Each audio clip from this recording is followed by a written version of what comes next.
It's down to you and I standing up for freedom. I think America has forgotten how to be free. And all of this stuff that we've heard so far today is how far they have taken our freedoms away from us. Let me tell you about my history in California very quickly. Normally I have an hour talk that I do. I can do a 3-hour seminar. I'm going to do this whole thing in 20 minutes because, to be very honest with you, I'm like a lot of you, I got to go to the bathroom.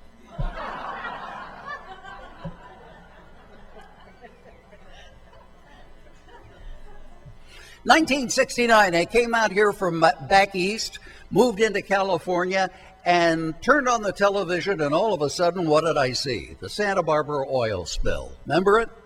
Oh, the cameras just loved it. They were out there with pictures of oiled birds and tar in the sands, and oh my goodness gracious. As bad as that was, then they had pictures of the Cuyahoga River back in Ohio that caught fire. It was so polluted, it actually caught fire. Having pictures on television back in 1969 of a river on fire was mind-boggling. And then it kind of reached its zenith when they took a picture of Mount Vernon, George Washington's home across the river from D.C., and they had a sign up that said, "Don't go near the Potomac River, polluted." Well, we were righteously indignant. So we decided to organize the first Earth Day. In 1970, we had the first Earth Day. And you know what it was about? Let's don't cut down trees for shopping bags. Let's use plastic.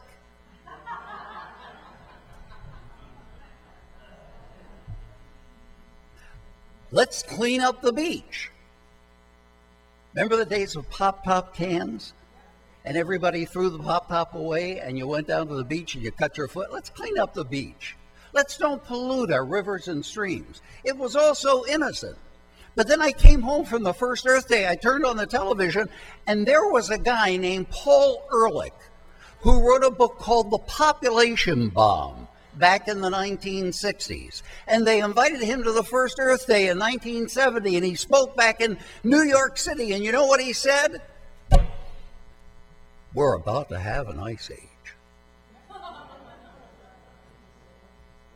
He said by 1995, most of the living species on Earth will be extinct. He wasn't alone.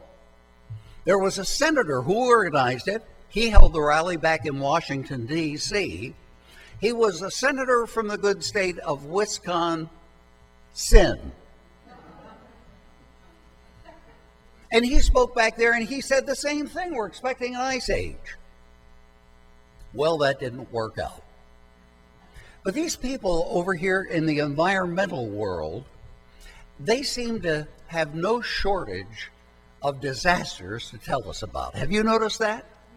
I mean, the next one was we got a hole in the ozone layer. I still have to hear from one astronaut who went up into space and said, "Man, we're not coming back. I mean, the hole in the ozone layer that you guys have created is getting so big, you're going to be toast. We're going to stay up here." Doesn't happen. And then you'll remember the lungs of the earth were being killed as we destroyed the Amazon rainforest. Oh, well, guess what? The Amazon rainforest is still down there and the earth is still breathing pretty good. But there was this organization in New York City, and they know a good disaster when they see one. The United Nations said we've got an international problem that needs an international solution. And so what happened was, after all of these disasters, finally in 1992, 20 years ago this year, and in June, they will have the 20th anniversary celebration of the very first Earth Summit. It's going to be back in Rio de Janeiro. And just like you've heard, these are globalists. They're about creating a one world economy and a one world government. They know how to live your life better than you do. And they're going to tell you how to do it.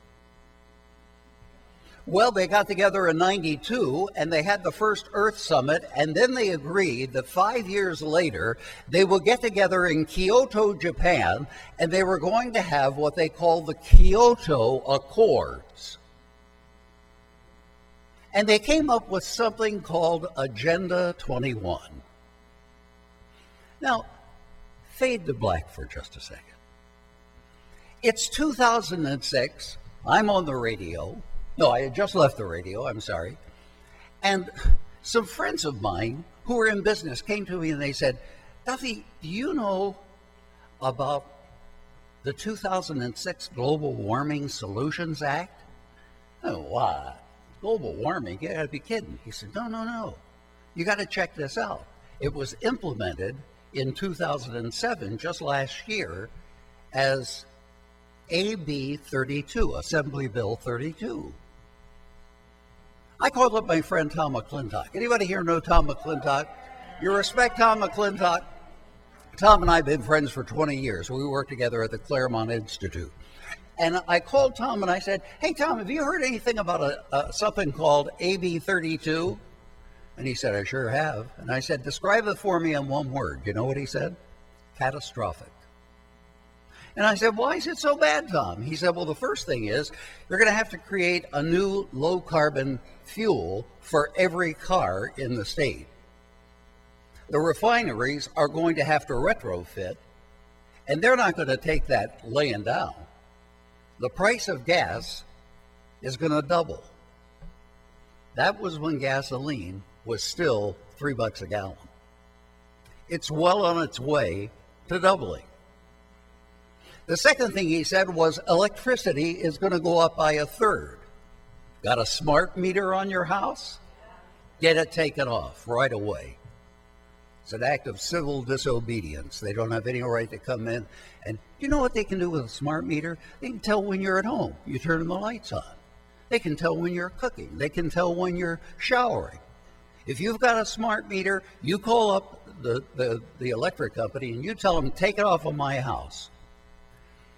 Tell them you're starting to feel dizzy.